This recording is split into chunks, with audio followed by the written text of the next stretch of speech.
guys! Welcome back to my channel. So today, ang gagawin natin is ipe-prepare yung favorite ko na asparagus wrap in bacon. So ipapakita ko sa inyo kung paano siya ginagawa, pine-prepare, niluluto. Nakita niyo naman dun sa previous haul ko, which is my grocery haul, na may binili akong asparagus. So, paborito ko kasi yung dalawa na yon. Favorite ko yung bacon, favorite ko din yung asparagus. So, bakit hindi natin siya i-combine, di ba? If you want to know more about this video, just keep on watching.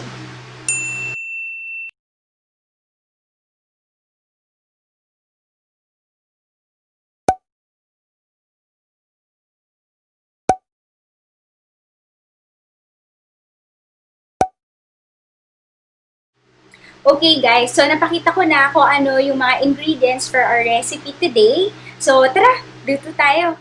Okay, so first ang gagawin natin is to boil the asparagus para hindi siya matigas pagka kinain natin siya mamaya.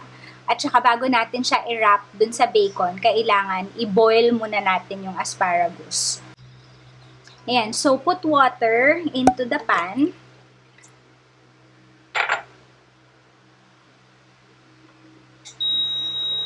Open the stove and then natin siya to boil. Tapos, get the asparagus and ilagay natin siya sa water.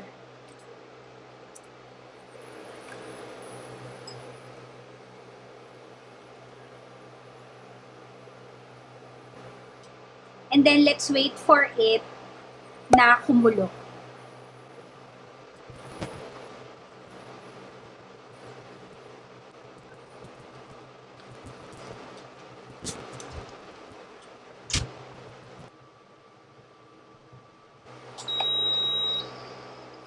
Yan, so that should be fine. So ngayon, ang gagawin natin is, alisin na natin siya and ilipat sa isang bowl, which is this bowl.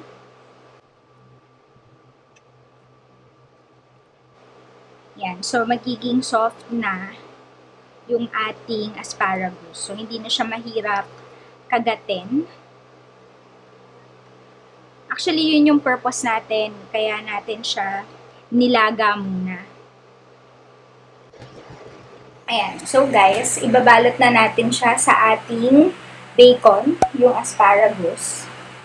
So, kuha lang kayo ng mga siguro 4 pieces. Ayan. Tapos, ibalot nyo lang siyang ganyan. So, ganyan. Tapos, ilagay natin siya sa plate. So, kukulit kayo ng bacon. Tapos, at least 4 pieces ng asparagus. And then, wrap. So, nakakasunin siya. Siya pwede masalsa. Kaya tayo, saka siya sa lang.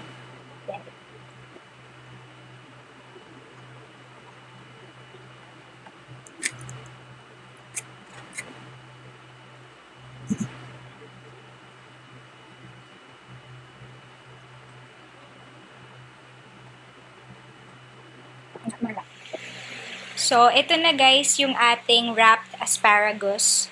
So, what we will do now is to fry them using an olive oil para mas healthy. Okay, so what we will do now is to fry them, our asparagus. Okay? So, what we need is a pan, and then yung ating olive oil, and then itong pang sipit. So, let's put a small amount of olive oil. Small amount lang kasi meron namang sariling oil yung bacon. So, and let's go ahead and fry them.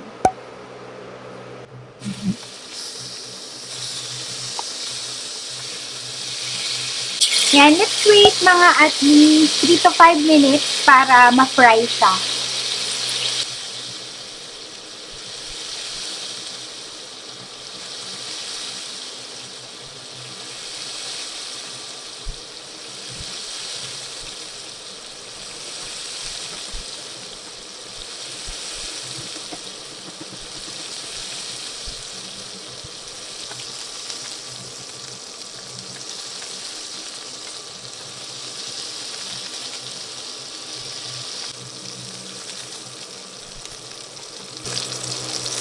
So, kunin na natin yung mga luto and then ilagay natin sa plate.